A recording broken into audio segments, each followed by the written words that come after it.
Career কম্পাসে স্বাগতম।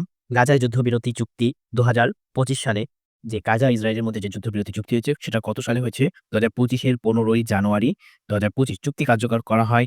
ঘোষণা করা হয়েছিল ১৫ তারিখ, কার্যকর করা হয় ১৯ জানুয়ারি ২০২৫। চুক্তির স্থান ছিল দোহা, কাতার। মধ্যস্থকারী ছিল কাতার, যুক্তরাষ্ট্র ও মিশর। ২ পক্ষ যুদ্ধ হয়েছিল হামাস ও ইসরাইল। আচ্ছা, চুক্তির ঘোষণাকারী কাতারের প্রধানমন্ত্রী শেখ মোহাম্মদ বিন আব্দুর রহমান আল থানি। চুক্তি কার্যকর হবে ৩ ধাপে।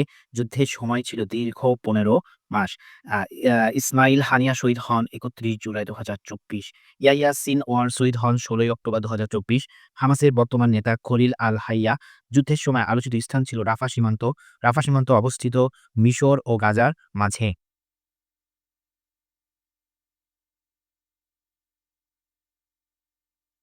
গাজা ও রাফার অপর পাশে ছিল সিনাই উপত্যকা, মিশর। গাজা হলো কি একটি উপত্যকা। গাজার অবস্থান ভূমধ্যসাগর দিয়ে। যুদ্ধ শুরু হয়েছিল হামাস কর্তৃক ইসরায়েলের হামলার মাধ্যমে। হামাসের অপারেশনের নাম ছিল আল আকসা ফ্লাড। সময় ছিল ৭ অক্টোবর ২০২৩। আর ইসরায়েল কর্তৃক গাজায় হামাসের উপর হামলার নাম ছিল অপারেশন আয়রন সোর্স। আশা করি বুঝতে পেরেছেন।